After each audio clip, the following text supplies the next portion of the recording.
welcome to the Power of Self-Advocacy panel. My name is Hannah L. and I'm a career strategist at Seneca College. On behalf of the organizing committee, I'd like to thank you for joining us today. This panel is being organized by Humber Seneca team as part of November Career Month. Please note this panel is being recorded, as Natasha mentioned. We will begin very shortly. Just a few housekeeping items. Please note that we'd like to have your mics on mute. So if you can keep them on mute, that would be great. That way everybody can hear the panelists. You are welcome to have your camera on, of course. Please also feel free to introduce yourself in the chat, and you can share your pronouns if you're feeling comfortable. You can also turn the closed caption in Teams by going to the three dots at the top of your screen and scrolling down to live caption, and you can turn that function on. Please also feel free to type your questions in the chat. We will open the questions towards the end of the moderated portion of the panel. You can also use the raise hand feature for your questions. Let's go ahead and start with the Seneca Land Acknowledgement video. I'll hand it over to you, Natasha. Thank you.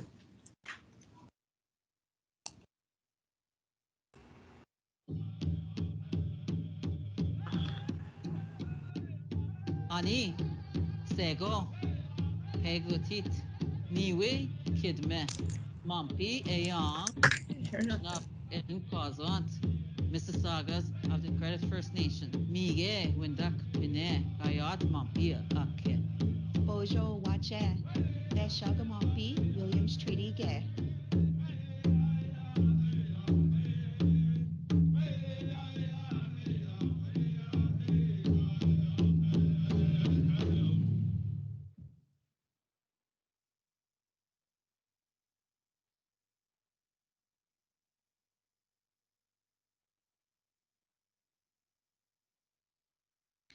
Hi, everyone. My name is Phil Leggett, and I'm the Interim Manager of Advising Services here at Humber College, and I'm excited to introduce Sarah Fromm, one of our Indigenous peer mentors, as she will be sharing a land acknowledgement on behalf of Humber. Over to you, Sarah. Thank you, Phil. Buzu, good afternoon, and welcome everyone to today's event. My name is Sarah Fromm, and as Phil said, my pronouns are she and her. I am a citizen of the Métis Nation of Ontario, and I currently reside in Toronto, but I am from Kenora, Ontario, within the traditional Treaty 3 lands. I'm here today to provide the land acknowledgement on behalf of Humber.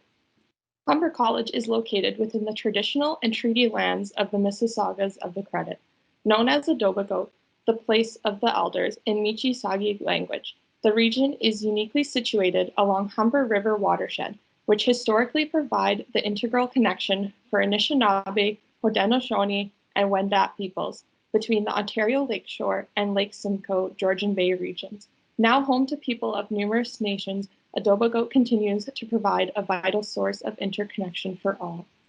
Thank you for inviting me today, and I look forward to the rest of the session. Back to you, Phil.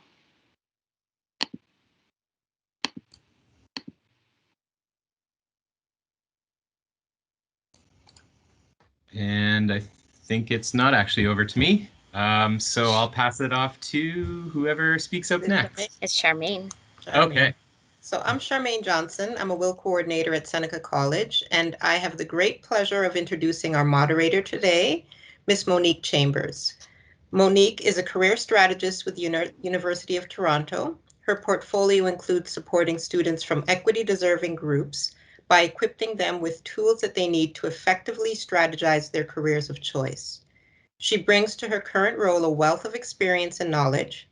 Most recently, Monique was a coordinator for student diversity and inclusion initiatives with the Humber College, where she also did an oversight for the Black-centered equity hub called The Base.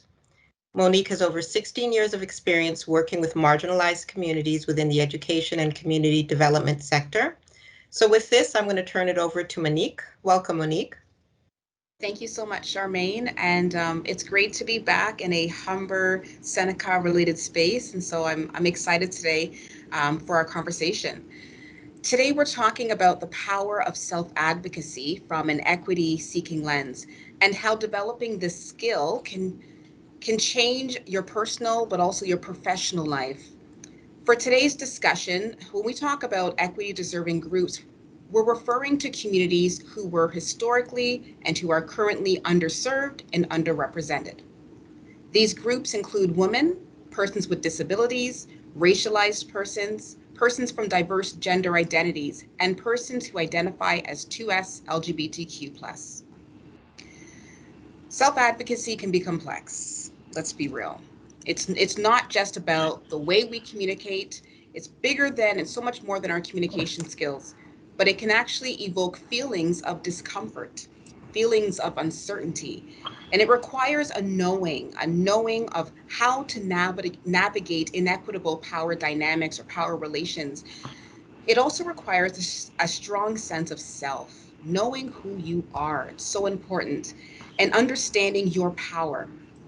We hope today's conversation with our panelists gives you the tools that you need, the support as well to effectively advocate for yourself, access opportunities, and to remove barriers for your success. At this time, I want to take the opportunity to introduce our panelists for today's discussion. I'm going to begin by introducing Charles Cashpole. Charles, how are you? I'm great. Thank you very much for having me here today. Wonderful. Can you share a little bit about yourself and some of the work that you've been engaged in? Certainly. So my name is Charles Cashpole. I am First Nations member of Couchiching First Nation, also in Treaty 3 area in Northern Ontario. I live in Toronto. I am the chef and owner of a company called Charger Foods, which operates as a condiment company, manufacturer, and caterer. And over this past summer, I've started another micro farm called Gitagonis, which is the Ojibwe word for little farm. So, from Awesome. putting seeds in the ground to preparing your meals, I've got it all covered now. That's great. It's so great to have you, Charles, and I can't wait to hear a little bit more about some of that fantastic work. Thank you. Thank you. Awesome. Next, we have Rochelle Bloomfield. Hi, Rochelle. Rochelle might be jumping in the next couple of minutes. Oh, I'm here. I literally just came on. Hi, Rochelle. Hi. Great to my have apologies. you. My apologies. Hi, No. hi, Monique. Yeah, no, you're right on time. It's great to have you. Can you share a little bit about yourself and some of the fantastic work you've been up to? Yeah, so my name is Rochelle Bloomfield. Currently, I work at Peace Builders International Canada, where we do restorative practices work in schools. Our job, or I guess our organization, started off with doing restorative justice work directly in the courthouses, getting referrals from court, and us working to try to divert youth using restorative justice. But then we noticed that, you know what, a lot of these cases that we were seeing were coming from schools. So we said, why don't we try to create something that's prevention-based, where we're working directly in schools. So I've been doing that for the past 4.5 years, doing direct programming around restorative practices in the classrooms, engaging students, building better student and staff relationships in schools. Obviously, last year with the pandemic, it's definitely been challenging to say the least. But yeah, no, I've been doing that for, like I said, 4.5 years. As well, I teach a social justice class with a different bookless cultural center located at Bathurst and Bloor. It's through the Windows to Opportunity program. So there's several different classes, and I would just teach one of the social justice special events class, and just trying to bring awareness around social justice, but also trying to educate the community, and the youth are able to learn social justice skills and then create events that way. So a little about myself, yeah. You've been busy. Yes. You've been busy. like everyone else here. Absolutely, Yeah. absolutely. It's great to have you. Thank you for joining us. Thank you. Next, I'd like to introduce Terry Lynn Hewlett. How are you, Terry Lynn? Thank you so much. I'm doing well. I first wanted to say thank you, everyone, for inviting me to Tasha. Thank you so much. It's nice to be here to speak with everybody. My name is Terry Lynn Hewlett, and just checking in to see if everybody can hear me okay. You're good. Good, thank you so much. I work for the City of Toronto. I'm the Accessibility Talent Specialist. It's a new role at the city. We have a new diversity inclusion unit. Very excited to be part of the team there to try to raise equity inside the city, talking to people with disabilities who are looking to apply to the city, as well as working with staff members who are currently working at the city as well.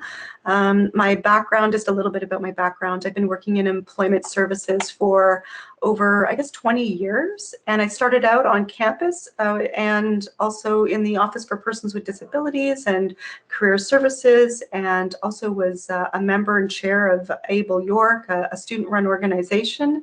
So that's just a little tiny bit about me, but other areas that I was kind of involved in the accessibility kind of advocacy or movement, if you will, are sports and recreation and access to information and accessible technology and workplace accommodations. But I'm really looking forward to the discussion, and I'll turn it back over to you. Thank you so much for sharing, and I'm looking forward to hearing a little bit more about your story as the conversation unfolds. Thank you. It's great to have you. And lastly but not least, I want to introduce Roger Love. Roger, how's it going? How are you?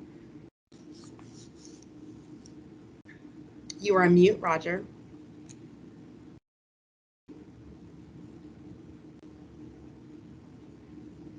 Oh, Roger, you're on mute. We can't hear you. I know you've got a lot of great things to share with us. There we go. You'd think after I know. a year and a half of being We in the all do it. pandemic, I'd be able to hit the unmute button, but I guess we learn something every day. Yes. So by way of background, I'm a human rights lawyer. I've worked for various human rights organizations in Toronto through legal aid, and in the Ontario human rights system. I've worked for the Human Rights Legal Support Center, and I'm currently working for the Ontario Human Rights Commission, which seeks to promote the values that are enshrined in our human rights code. In addition to that, I've been involved in some, grassroots organizations that have worked in the area of, reducing police violence and promoting well-being for persons who live with mental health issues. So that's me in a nutshell, and I look forward to participating in this panel. Awesome. Thank you so much. And it's great to have you as well. So today we're talking about self-advocacy. And Roger, I'm going to pick on you again, actually. How would you define self-advocacy, Roger? Well, I guess the simple or the, in a nutshell, I would say self-advocacy is about speaking up for yourself. But what's often, not discussed is instances where you are speaking up for somebody else or a cause that you believe in. And I think that's a very often overlooked aspect of self-advocacy, particularly for, if, it's, when I was a student, I didn't necessarily think of myself as the strongest advocate for myself personally. But I found that I was always attached to different causes that were impacting my community. So whether that was, the increase in gun violence or unfair targeting by police services, I always found, or advocacy for Black student groups within, my educational institution. And so by attaching myself to those causes, I later recognized that in itself is a very important form of self-advocacy. Within the context that we're living in today, we saw thousands of people protesting with respect to issues with policing last summer following the George Floyd verdict. We also saw thousands of people protesting outside of my office window with respect to climate change, right? And so, each individual person, may not have thought of themselves as being, the great orator or the leader of those movements, but they were attached to something that was important to them. And by making themselves heard or by participating in those rallies, they were in essence advocating for themselves. So I think that those are important points that we should consider when we think about self-advocacy. Absolutely, because I agree with you. I think so often we separate the two, right? But who we are is very much so ingrained with the passion, the things that we are passionate about, the things that we gravitate to, very much so intertwined with our identity and who we are. So thank you for bringing that to light. Rochelle, I wonder, I'd love to hear from you. How would you define self-advocacy? I would probably just say the same thing as I think it was Roger, but maybe I could just share like a little about the feelings that come with it, right? Because I feel like when we're thinking about self-advocacy, we make it like, even for myself, when I talk about it with my students, I make it sound very simple, right? But I'm not, and this is something that comes up in the conversation, but sometimes it is very uncomfortable to speak up for yourself, right? And that could be depending on how confident you are, certain personality traits about yourself, or even sometimes like based on the social group that you land under, right? Like how you socially identify. So if you are part of, let's say, I'm just speaking for myself, like a racialized group where you're taught that you need to act a certain way, so you need to code switch sometimes when you're in certain workplaces, or you're at an interview. I need to change my tone if I'm having an issue with someone at work, because I don't want to come off too aggressive and then maybe they don't receive or they misinterpret what I'm trying to say. I need to learn how to navigate in these spaces. So as much as self-advocacy is important, it might also cause some level of stress as well, because you don't know what how that person will receive it and what the outcome will be at the same time, right? Yeah. Yeah, we can't talk about self-advocacy without acknowledging the feelings that come along with it. Absolutely. Exactly. And we're going to talk a little bit more about that in a little bit, but thank you for bringing that to light. Charles, if I can hear from you, how would you define self-advocacy? Hi. So I think both of Roger and Rochelle summed it up in a nutshell as to um, having the I think confidence needs to be brought into the equation as well.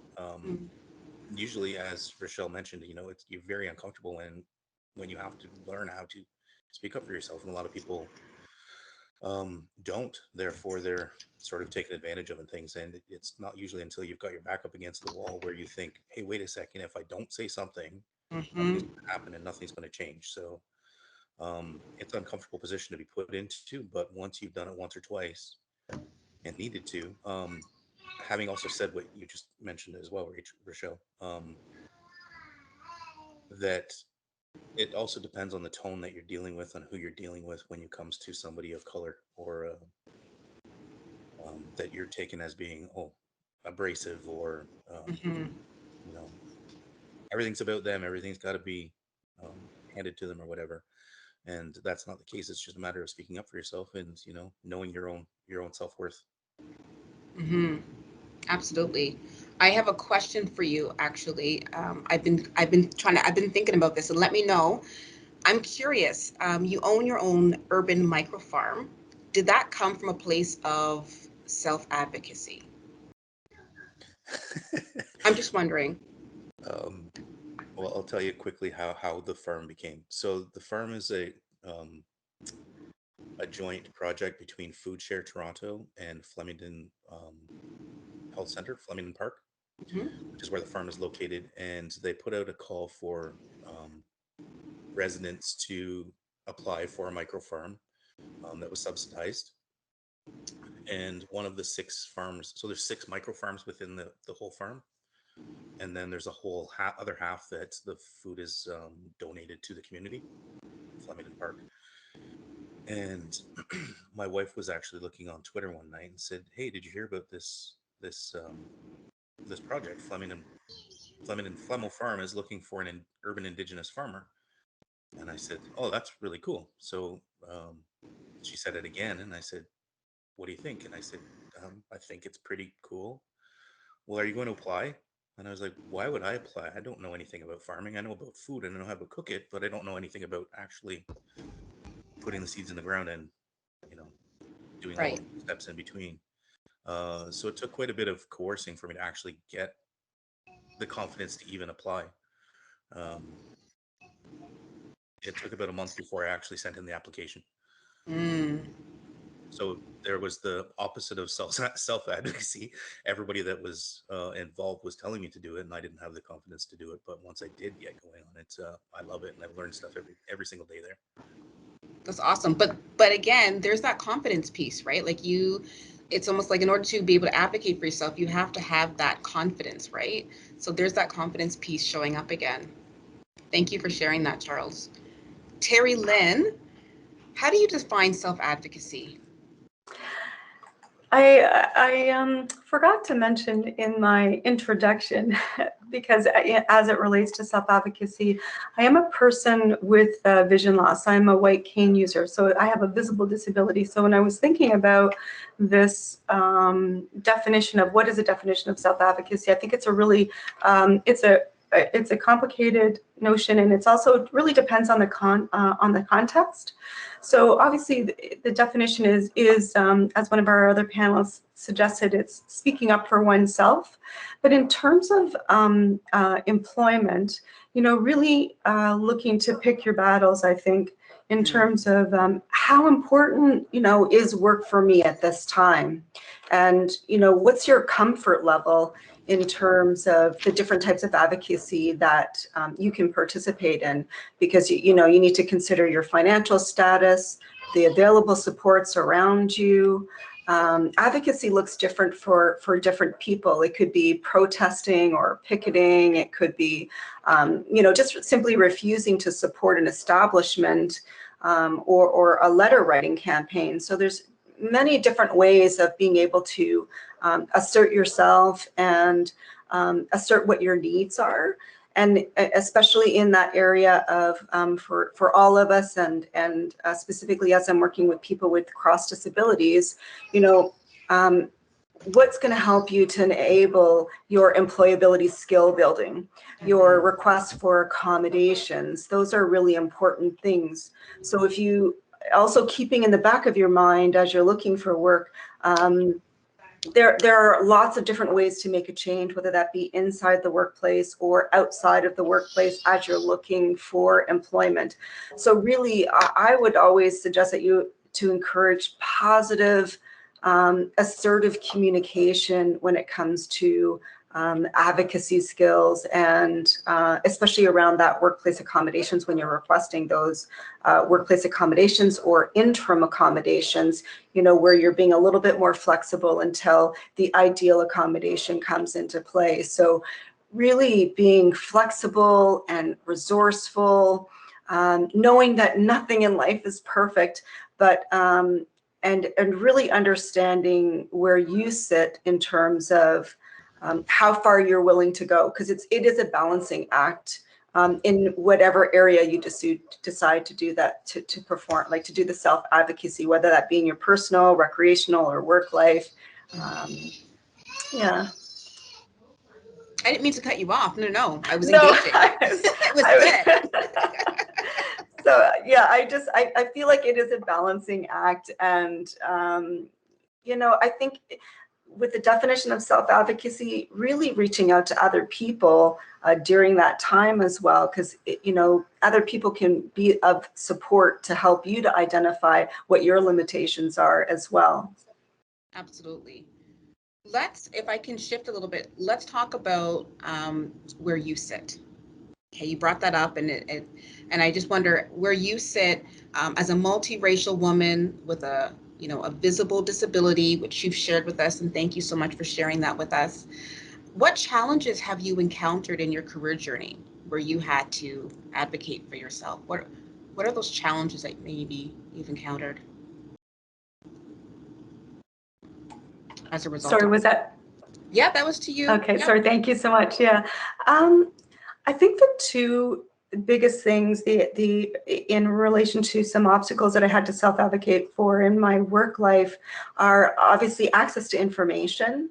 That's a big one, and technology. Now, I know we've come a long way in both areas. I know when I was going to school, it was really tough, and I know it's still, there's obstacles there, but we weren't even able to get books in electronic format.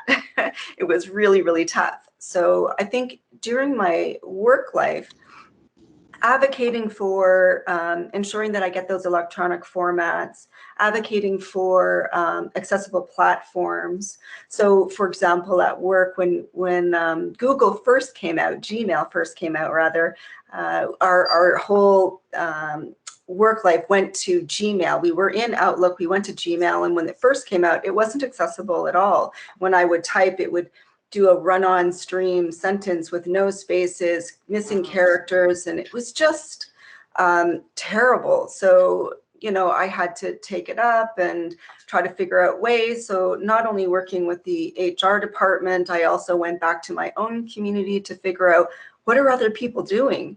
What's going to work for me? So my advocacy skills there were, you know, demonstrating to my employer that, you know, I have the skills and the abilities to do the job. I can't send out emails now because of this. And it, you know, obviously email is a major form of communication. So I had to figure out something quickly, but I also, part of my advocacy, I did take it out and went to my community, which they too helped me to figure out, oh, Thunderbird is another form of email communication that's going to be accessible for you. And so I went back and, you know, put that into place. The other example I really like to use as well is, as a person who's using a screen reader, I use a screen magnification software and a screen reader, and that takes more processing power. So to advocate, to know, number one, that I need that is very important, but then to advocate for that in my workplace and to request that is another thing, because, you know, most workplaces are using an i5. That's what the standard is. So really being able to be assertive, to communicate my needs in an effective way, my accommodation requests, and you know, really working with the technology services, the human resources, as well as my manager as well. That really you know, that's a form that is advocacy, just being assertive and being able to, and if those needs aren't being met, how to politely, positively approach it in another way, you know, to keep taking it up as far as I can, but in a way where I'm not being adversarial, because after all, like many of us, I need a job. I need to get, you know, I need to get the money to pay the rent and to do all those things. So those are really two of the areas where I feel like I've had to balance out, you know, my idea of perfectionism in terms of this is what I expect and it should be like this. In this day and age, we're sending people to the moon, as people always say, you know, and now even people paying to go to the moon. Like, so, you know, really having to balance out my own ideas of where we should be, especially with an AODA and the Ontario Human Rights Codes and our Canadian Act around disability and what's actually happening, and to approach it with positivity and openness and flexibility. I think that's, again, I'm always going to promote that positivity, openness, and flexibility. And I apologize if our students are, you know, might be bored of hearing me say that, but it really does go a long way. Absolutely. I'm taking home what you shared around the importance of knowing what you need. That's one part of it. But the second part of it is being able to speak to that, right? Being able to express yourself and not be adversarial. I love that you said that. And I almost feel like, I'm just looking back at my own professional experience, I almost feel like that is a skill that you develop and you continue to develop, right? So, and I think that the more this skill is developed, the more received, like you are received, the more received you are, right? When you're less adversarial. So I think that's such an important key, and I'm glad that you shared that. Thank you for that. Charles, if I can hear from you as an Anishinaabe chef, what challenges have you encountered in your career journey? where you've had to advocate for yourself? I think the biggest self-advocacy that I've ever done was just take the initiative to start my own company. Then I don't have to rely on anybody else or be told what to do. As an entrepreneur, I'm the boss. I get to make the rules and call the shots. So that in itself is very challenging, and certainly can tell you there's been a lot of great things to go along with being an entrepreneur, but there's also a whole lot of headaches that go along with it too. But I'd rather it answer myself than somebody else. Mm. And there's so many people that just don't take that step. Like just stop at, it's just too hard. I'm not going to do it. But there's a lot more people in the world who would love to be an entrepreneur, who would love to start their own business, but they're not, say for instance, where you once were, where you're like, forget it, I'm just going to go for it despite the challenges that I may encounter, right? I love the fact that you're an Anishinaabe chef, right? That's, when you think about the western part of the world, and even in Canada in itself, right, that you don't typically see that in restaurants and those mainstream, like you don't actually see that. And I love the fact that you stepped out and said, this is who I am, and this is what I'm cooking, what I'm preparing, this is part of who I am. I love that you've done that. Oh, definitely. There was an eye-opening. There's been a couple eye-opening experiences that made me realize, as you just said, there's not a lot of Indigenous restaurants out there. There's a few in Toronto. There's none in New York City. Wow. A friend of mine, mentor, just opened one in Minnesota, in Minneapolis, and he's already made the top 50 on the New York Times best restaurants in the U.S. So the thing that comes with that most of the time is the most ridiculous question I could ever imagine that I get asked is, what did people eat before, before, um, basically before Columbus came? I'm thinking, do you think we just sat around and waited for a shipload of stuff to come across the ocean? I mean, Mm-hmm. you ate and you did what's now trendy, a local diet. I mean, you hunted around you fished around you foraged, and you grew your own foods. Yeah, Um, and everybody today, that's the hip cool thing to do, is to go to your local farmers market and buy your fresh produce and go to your local butcher shop and things like that. So I'm advocating to open people's eyes to realize that those things haven't been lost. mm, And now that I've actually got the farm, I mean, I can actually take that one big step to say I can do it from start to finish, which brings me to absolutely. food sovereignty, which is the next um, hurdle to make people realize you don't have to rely on. Uh, you don't have to completely rely on your grocery stores, even if you're living in the city. Yeah, Doesn't mean you can't have some plants on your windowsill and have some fresh herbs, or have yeah, a little strawberry plant or tomato plant of some sort. yeah, Even a little bit helps.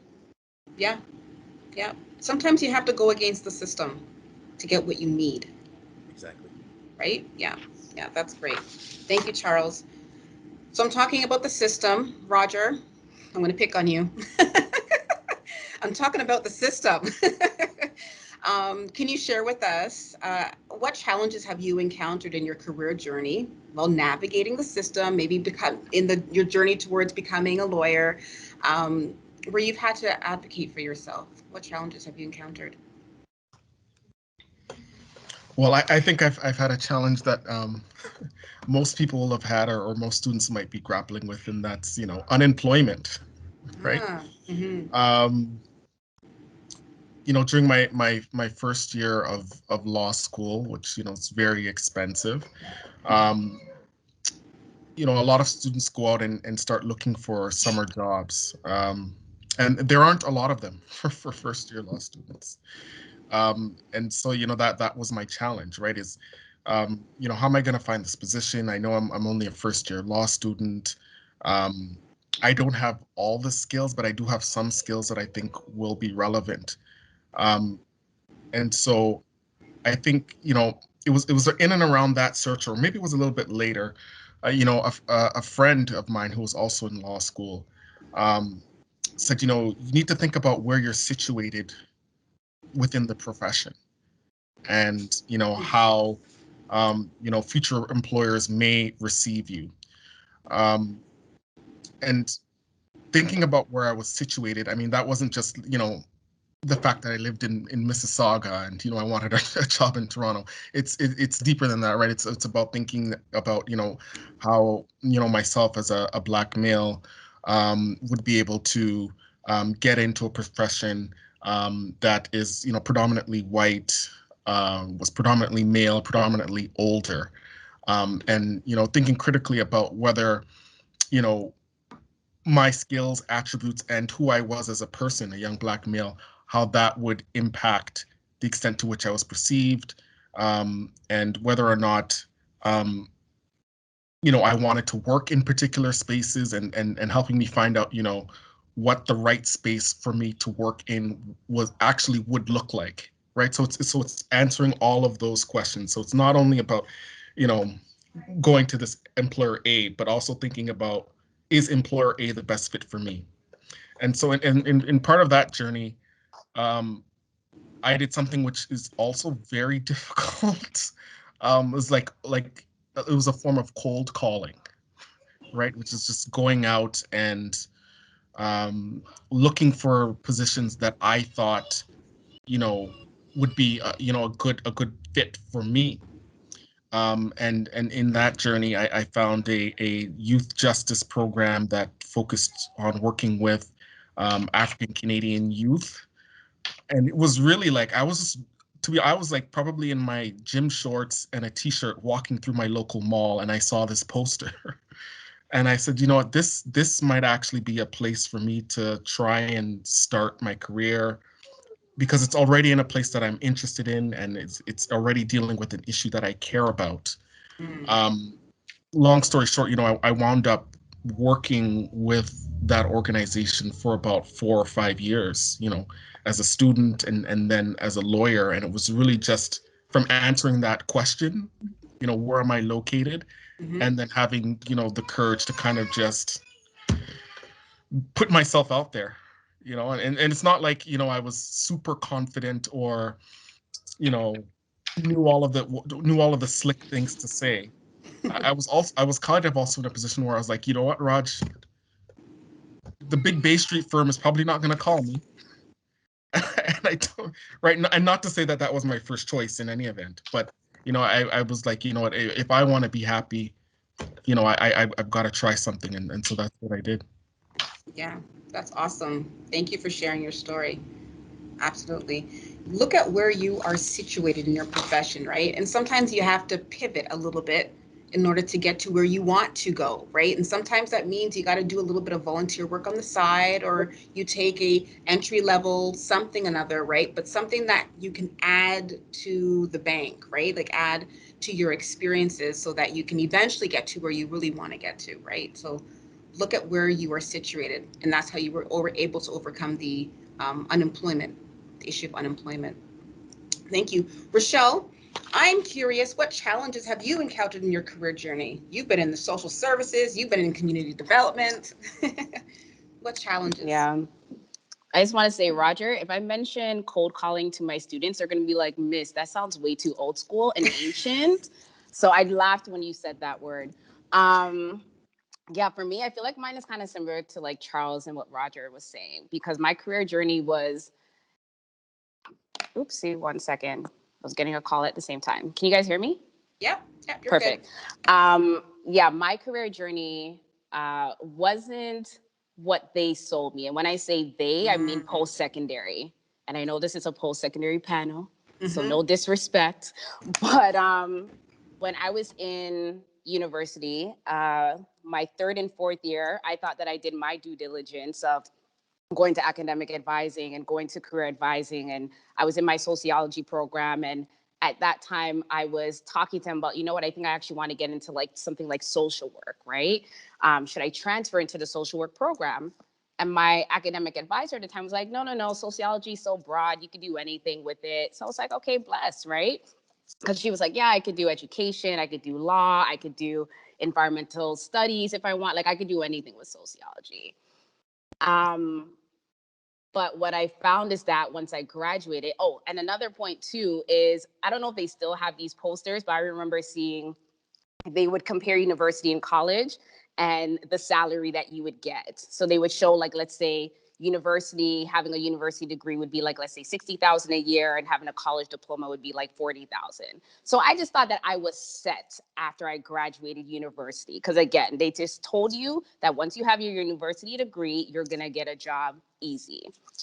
But what I found is that after I graduated, I was applying every day, all day. It was literally like a 9-to-5 job, because I would have to tweak my resume to the different postings that I was seeing, right?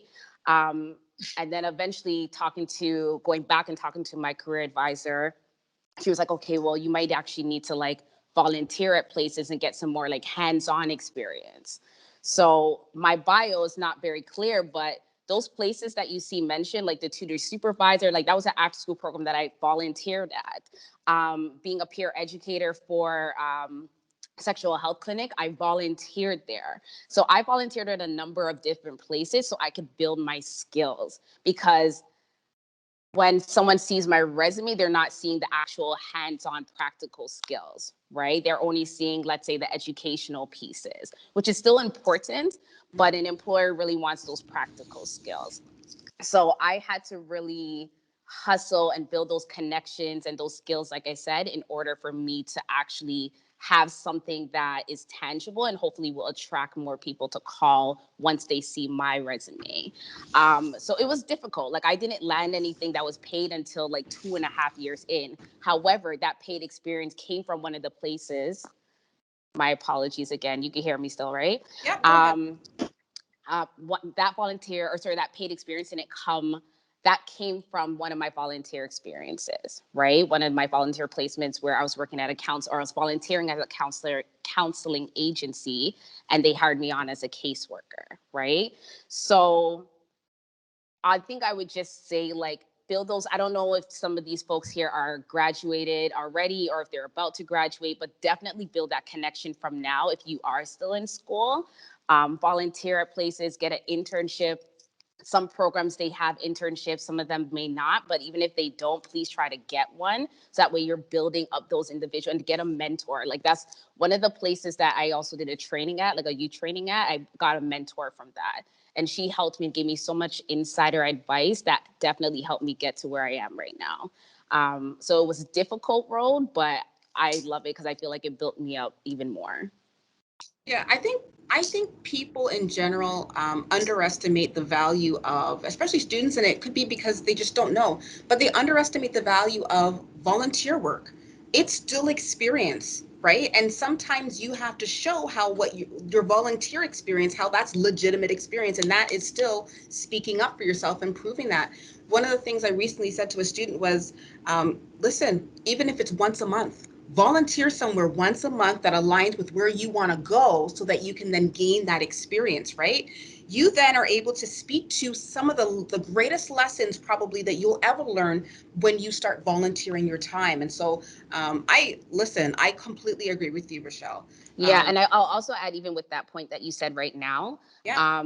You also now have other individuals that can speak on your behalf, There you right? go. So they can speak on your behalf when it comes to maybe you have an interview and you need a reference, or if there's a job opening up at that specific company, organization, wherever it is that you're applying for, they might be like, okay, Monique's been volunteering with us for a bit. I see that she's improving in ... skills. Yo, let's bring her on, right? Sorry for my language, but I'm just keeping it 100 with everybody. But they might bring you on, right? So Yeah, absolutely. Definitely hold on. Like volunteer experience is so important and valuable. So if you can, definitely try to do that. Absolutely, absolutely. And I think these are some of the ways that, especially as people of color, like, I think when we think about our identity, I think these are some of the these are some of the things that we just have to do because not everything is handed to us, right? So sometimes we have to make the shifts, sometimes we have to make the pivots. You know, someone mentioned cold calls, right? And I will throw in there, informational interviews are so valuable, right? When you're networking on LinkedIn, like just hit somebody up, connect with someone, say, hey, can I just sit with you? Can I have like 10 minutes of your time just to learn a little bit about, you know, how you were able to navigate, right? That's you advocating for yourself when you're able to do that. And again, that's an experience, and you're gonna be able to glean from other people in the same way how we're all gleaning from this amazing panel today. So let's talk about the burden of self-advocacy. Let's talk about this emotional, sometimes physical toll that it takes on us when we are advocating for ourselves, especially when we have to navigate, you know, negative experiences or, you know, feelings of invalidation. Rochelle, can you talk to us? How do you manage this burden, this toll that it takes on you? It can be a lot some days. And I think that also depends on, there's so many different factors, right? Like it could depend on like your colleagues. So if you have colleagues that are supportive, that you could speak to when, let's say, work is stressful or you feel as though your voice isn't being heard, I can definitely lean on my colleagues to have those like real conversations, right? And hopefully even explore different ways that we can, or that I can try to resolve the issue that I'm having, or to speak up for myself, or another strategy that I could use to speak to my manager. Especially in the role that I'm in now, navigating the school system along with the justice system, that poses another challenge as well, because I'm dealing with two systems that have historically operated in a certain way. Absolutely.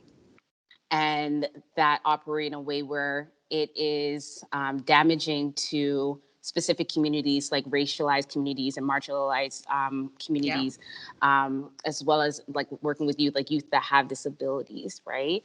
So trying to figure out ways for people to listen to, first off, what the issues are, and then really trying to come together to talk about how can we create something that is dismantling this current system, is challenging, right?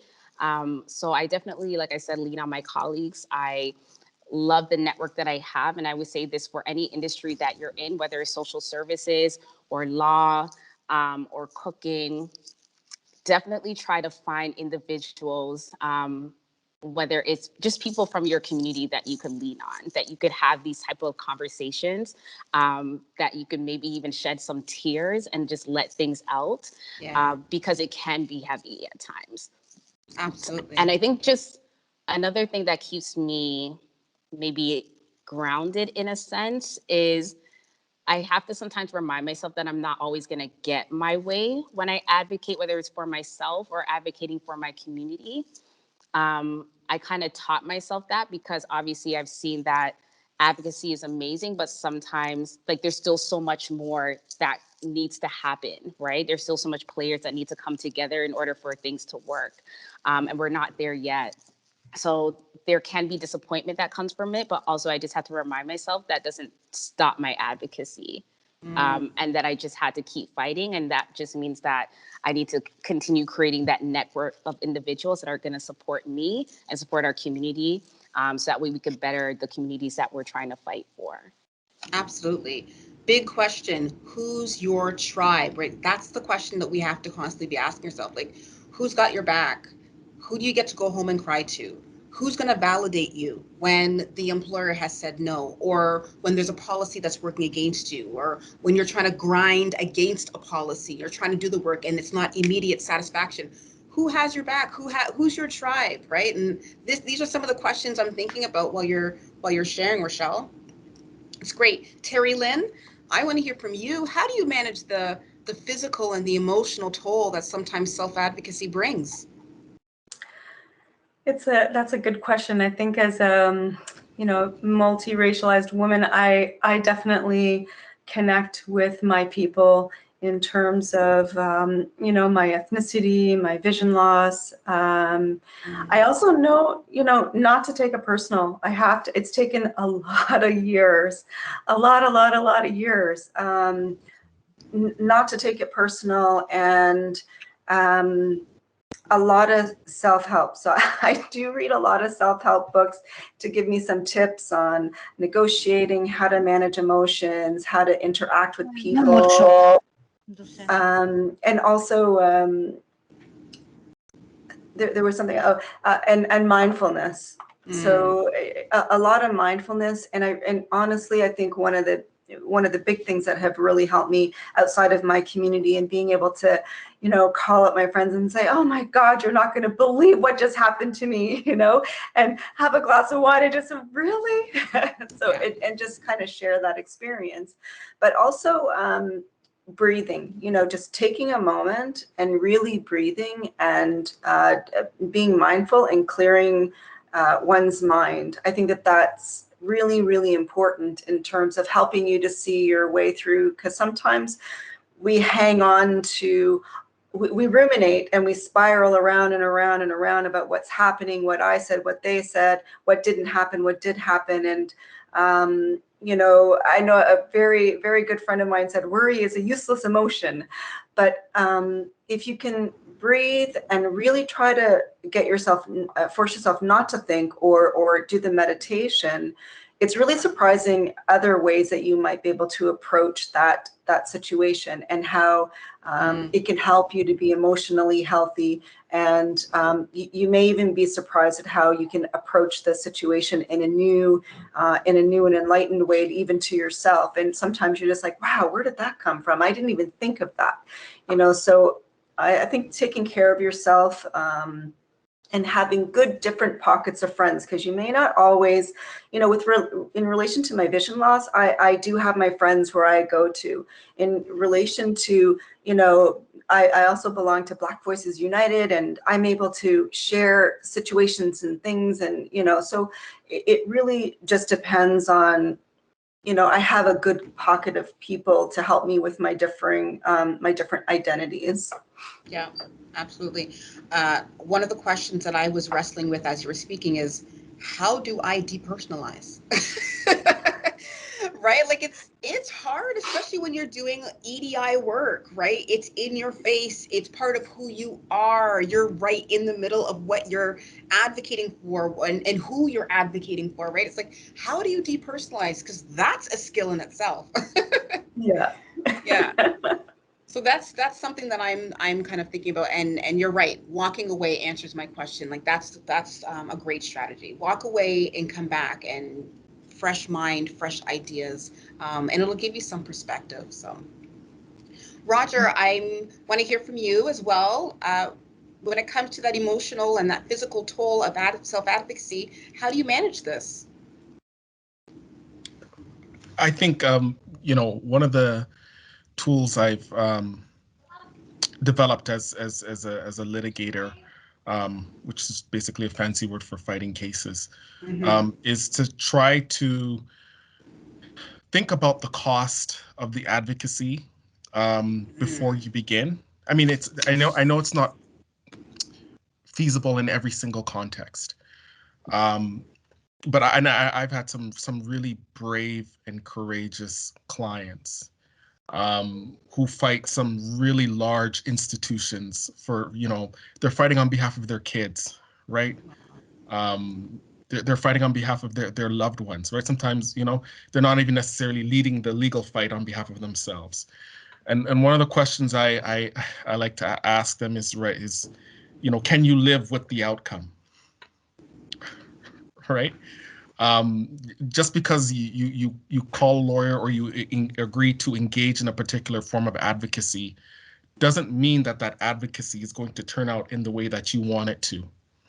It might lead you left, it might lead you right. Yeah. I always think that wherever it leads you, I always think that there's value in the advocacy. But, you know, for example, can you live with not winning the case if we go through this 4-year battle? So, you know, for some of the students who may be in the office, can you live with the rejection of, can you live with rejection after that third phone call or after that fourth cold call? Yeah. Right? What are you going to do if that fourth cold call doesn't turn out in the way that you hoped? Yeah. Conversely, how will you feel if you didn't make that fourth cold call? Right? Are you going to be able to sleep at night knowing that you didn't try? Right? And to the extent possible, kind of panning out, which supports you're going to lean on if you have, that heavy emotional day after you get the fourth or fifth rejection.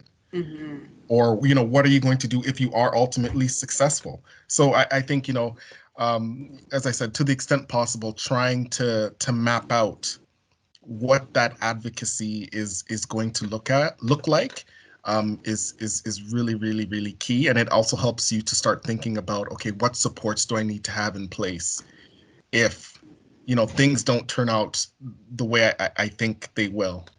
Yeah. I think these are some great self-reflective questions.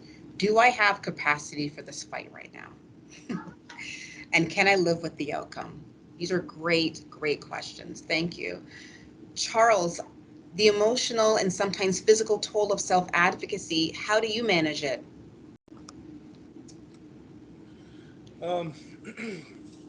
From an entrepreneur's perspective, I look at it a little bit differently.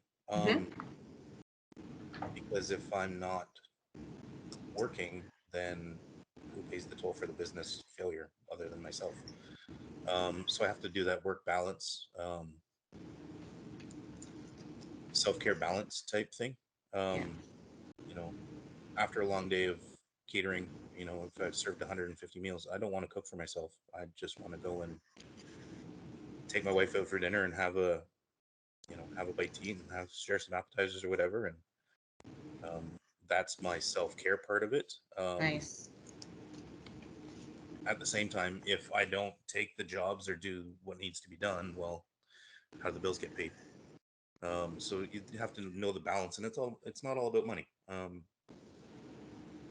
Running a business, I have to put the balance in there, that it's not just go, go, go. Mm-hmm. So taking the time to look after myself and spend time with family and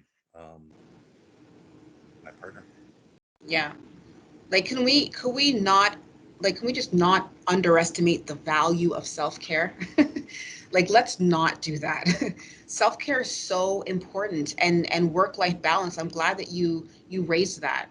Work-life balance is key, and one of the ways we balance out work is through self-care, right? And so that's really important. I'm glad you raised that. That's, I'm thinking about myself, and you know, one of the reasons why I left one job for another was it was me advocating for myself. I realized after having a year of work-life balance, because I was able to work from home, I realized I can't do this job. No, I mean, I can't do this drive. Like I was advocating for myself to be like, I need to go and find something that's closer to home that will bring that work-life balance back into my life. That was so important to me. Whereas at one time, it probably wasn't as important.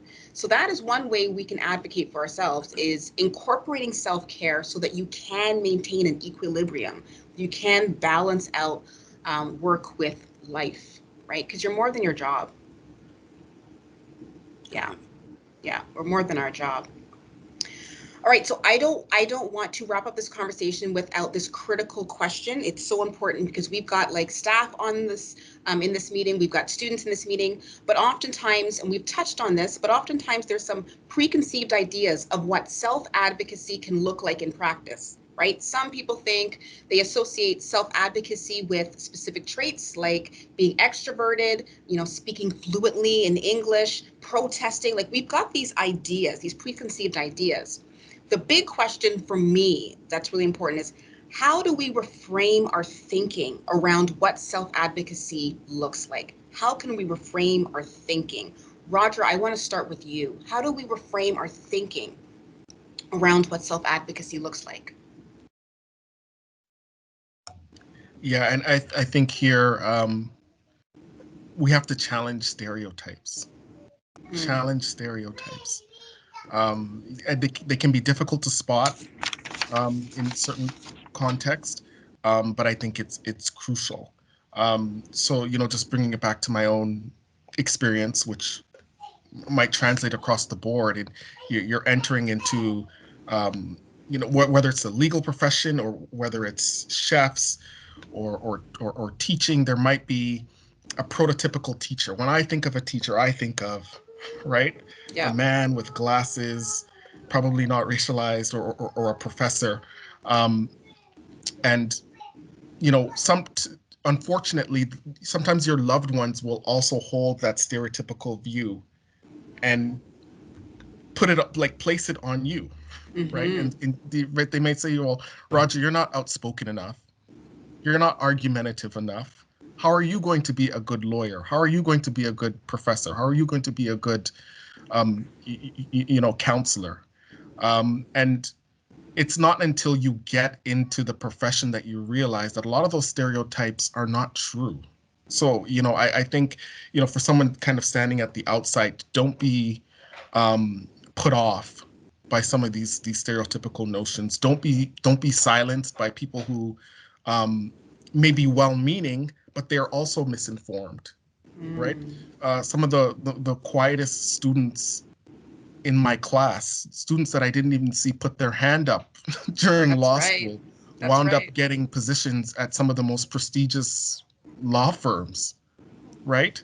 If you thought I was quiet, what about that guy? Right?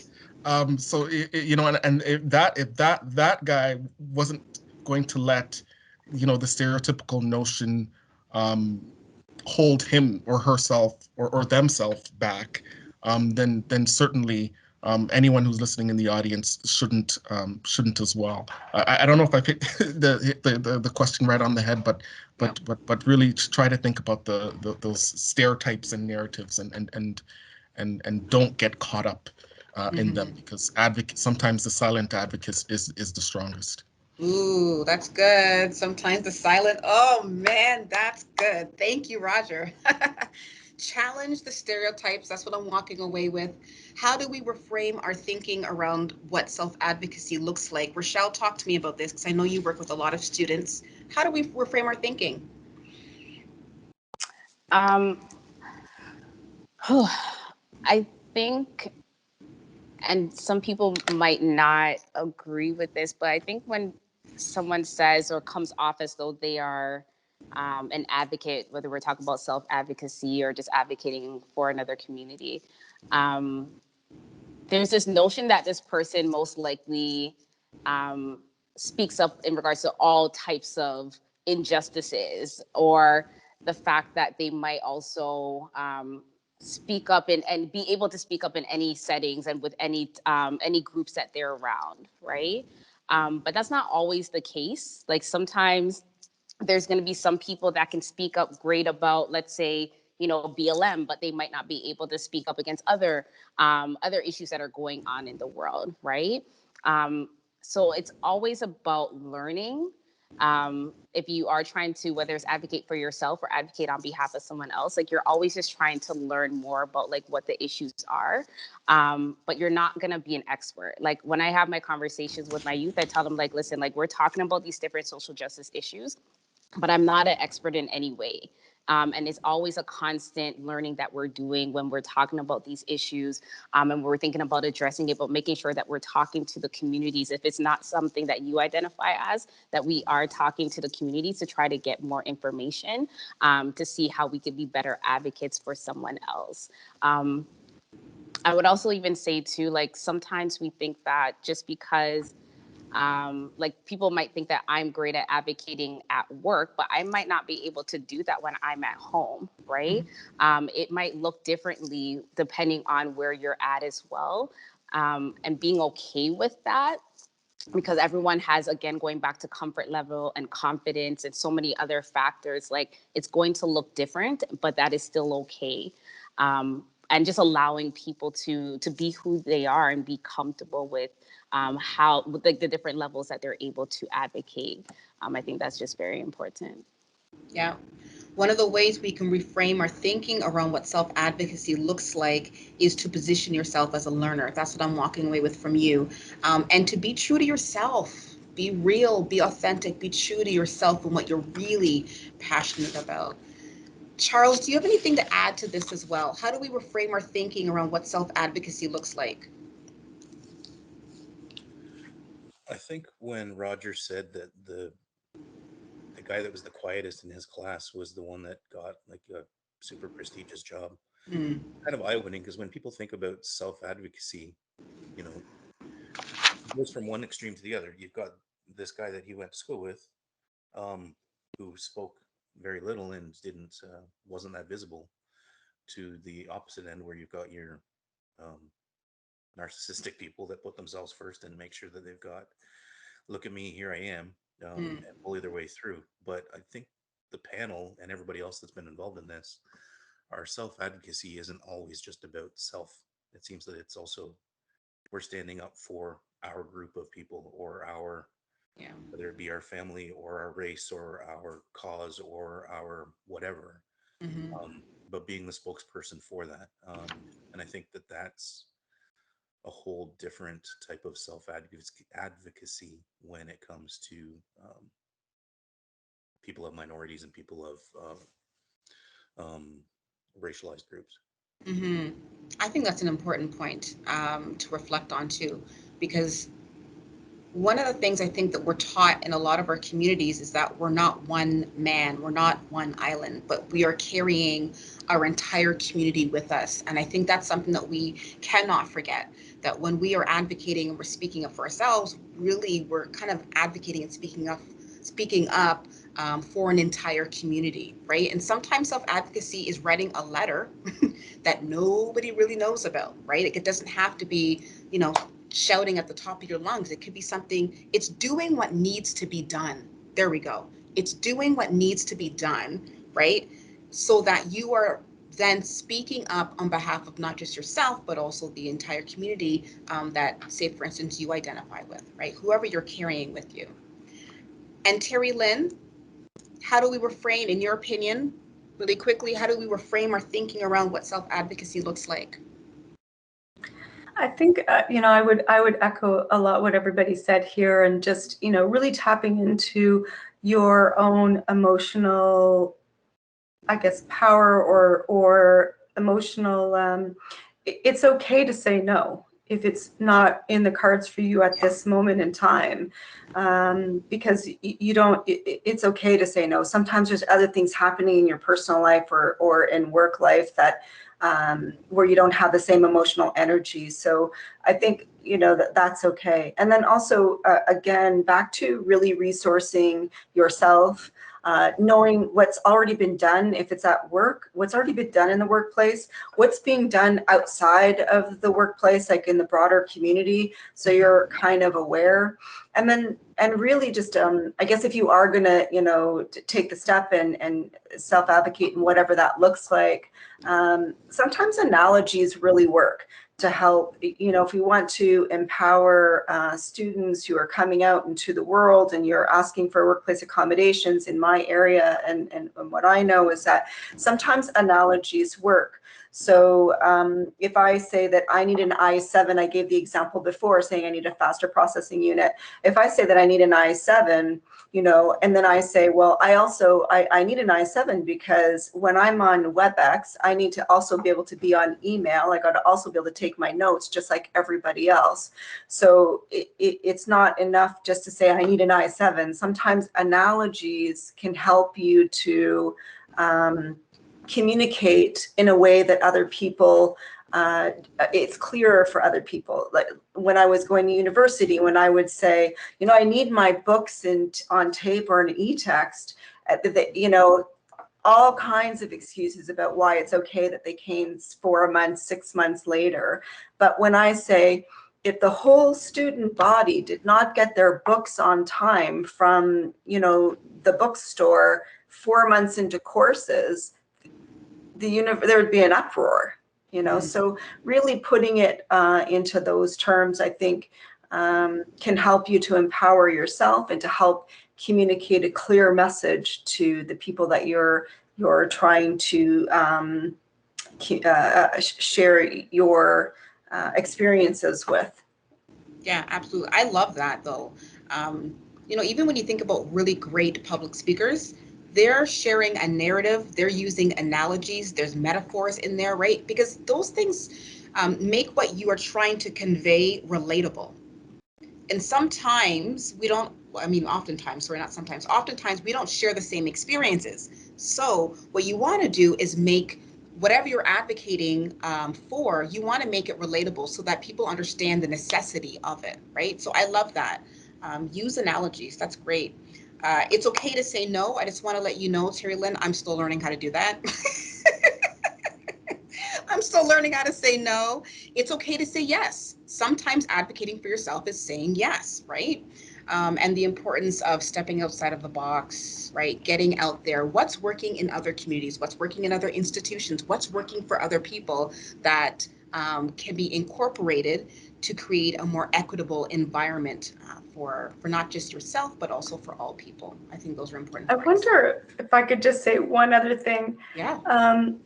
Just to students who are out there who may be entering into the work world, or just to take it, to be assertive and to take it, because you don't want doors to close without your inactivity or being afraid. So the confidence will come from reaching out to your community and gathering information and resourcing yourself. Because if you just sit back, then opportunities will be lost, and you're worth so much more than that. Thank you for sharing that. Thank you. Are there any other last comments that you want to leave the students with today? The conversation's not over, it still continues, but I just want to know, is there any final thoughts we want to get in before we move into our next segment? Panelists, that's open.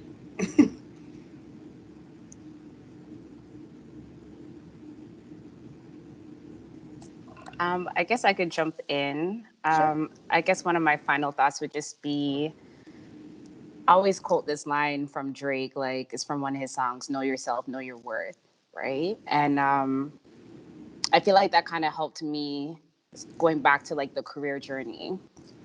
It helped me at that time because the fact that I knew who I was and knew exactly what I wanted to do, despite the challenges of not getting the job in the time that I had wanted, not landing that career, getting a lot of rejections, having to extend myself bigger than I ever thought that I would have, because again, like I thought that it would have been a way easier journey, because I knew myself and I knew what it is that I wanted to do.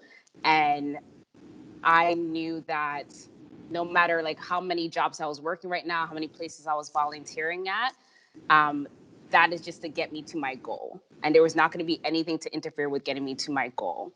So just knowing who you are and knowing what it is that you want, and always knowing what that path is going to look like, and knowing that it might not be easy getting to that goal, but still continuing on. I think I would just say, like, hold on to that on your career journey. Absolutely. Thank you so much, Rochelle. Know yourself and know your worth. I think that's a great way to kind of wrap up this segment of our session today. It's been an amazing conversation, panelists. I have so many nuggets in my knapsack, I'll tell you that. It's been really great. Thank you so much for your willingness to be vulnerable and just sharing your story in this space. I know I'm walking away feeling empowered. I'm sure the students are. But as I said, the conversation continues. There's more to come. And so at this time, I'd like to hand things over to Sheila Bruce, who is the manager of Career Ready Programming with Seneca College, for a Q&A. Thank you so much, Monique. Hi, everybody. What an incredible panel this was. The conversation has been amazing. A lot to take away here for sure for me. Wanted to have the opportunity to open up the floor to our attendees to ask some questions, and an opportunity for Q&A. So please feel free to either put your questions in the chat or raise your hand if you'd like to ask a question yourself. And I'm happy to read off the questions as they come in.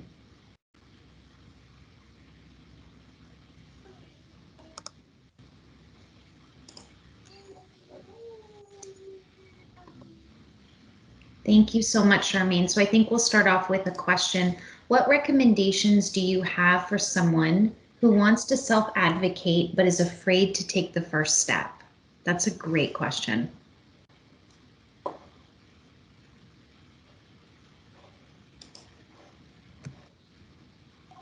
And I think maybe we'll allow panelists to answer if they.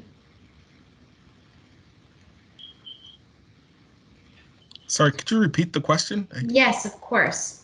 What recommendations do you have for someone who wants to self-advocate but is afraid to take the first step? I would refer back to something I said earlier in the presentation. I think it's important to think about, especially when you're afraid, right? Think about the cost of the advocacy, right? And the timing, right? So, with respect to the cost, right? I'm thinking about things like, am I going to be able to afford, emotionally the rejection? Or sometimes it's more practically, am I going to be able to afford the $200 for the Seneca College application or for the law school application, right? And then, there might be other considerations like, and is that the source of my fear? And also think about like the timing, right? If I don't make this round of job applications or I don't make this round of school applications, what are my other options, right? So trying to map out, what the pros and cons of your decisions will be, might help you sort of decide what your fears are. Perhaps it might be something that you need to speak with someone professionally about, if this could be anxiety related. I don't want to rule that out. But you also have to think about, as I mentioned, the other side, which is, how would you feel if you didn't apply for that position, right? How would you feel if you didn't put your hand up for that volunteer job? And that might be the driving force to get you beyond that fear. The last piece I'll say is, you as the longer I've been in the workforce, the more I realize how important self-selection to me is, right?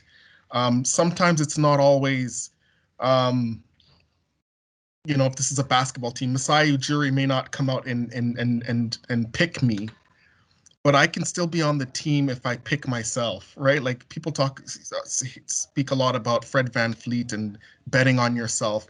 And the longer I'm in my profession, I'm seeing how important it is to pick yourself, to invest in yourself, and to just to have the confidence in yourself and put yourself up for positions, because if you just sit around and wait to be picked, right?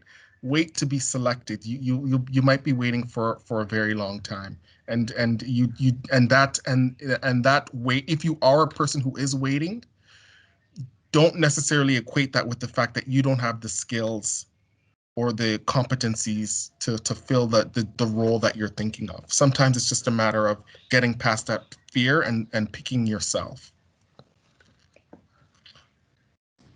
Thank you so much. Thank you. Any other questions from our audience?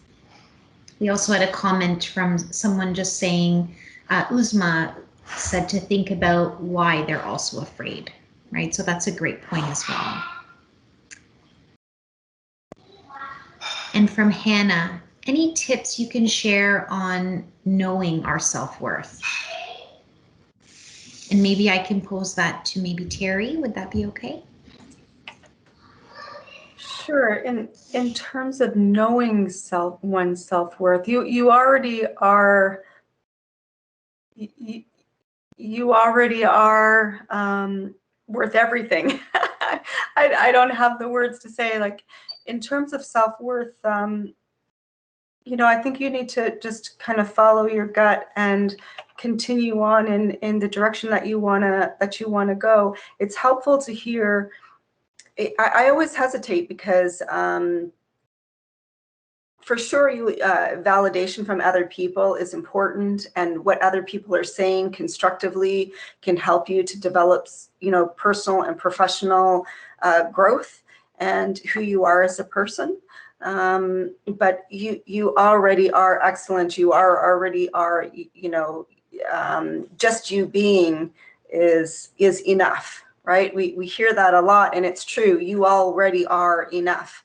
But we're all trying to grow personally and professionally throughout our lives. And if you have those trusted people that you have where you can reach out and get real constructive feedback, then I think that's helpful. And then also, birds of a feather do flock together. So if it's employment related and you want to get to where you want to go, then try to rub shoulders with those people so you can kind of see where your growth lies and what you want to do to kind of enhance that. If it's personal, then I think, the same thing, whoever you're kind of admiring, maybe, have those conversations and discuss.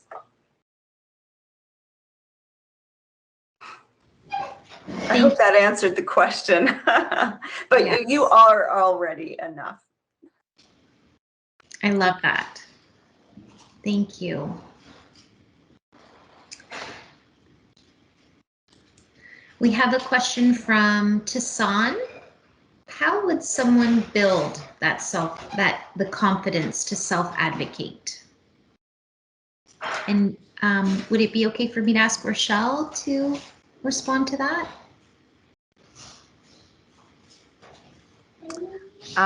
That one is hard, right? Like for me, I feel like growing up, I was talkative with my friends, but outside of that, like I wouldn't consider myself like an outgoing person, right? It wasn't until university and some of the classes that I was taking around social studies and looking at different issues in society that kind of like pulled it out of me, where I was interested in the topic. And then I also I knew that I would have to have debates with people. For one, because most of the time I was the only person of color in the class. So some of the perspectives that I was hearing and I'm seeing like an agreement with everyone on, I was just like, okay, no, I need to add in this other perspective. But it made me feel very uncomfortable at the same time, right? But I think because of that discomfort, it kind of built up my confidence, right? So even though initially that's something that I would never do, I would usually just be like the quiet kid in class. I would do my own thing. Being in those smaller classes, my tutorials, like it really did push me to have those conversations and step outside of the box that I was very comfortable in, but built that confidence, right? So sometimes it's really just taking that step, even though it's something that you might not feel comfortable with, something that is totally outside of your box, but maybe just take that step and take it gradually, and then hopefully it's building that confidence within you. Thank you very much, Rochelle. That's great feedback. I think we have time for we're close to the end here, but do we have one more comment or question? Yes, Chris, would you like to add a comment or question? Yes, thank you very much. My question is to any of the panelists. With regards to self-advocacy and the goals for self-advocacy, there is no guarantee as to what the outcome will be with regards to that.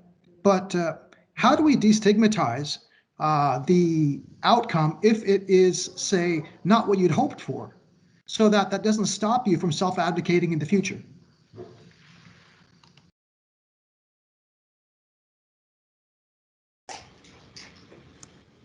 That's a great question. Thank you very much. It's a really good question.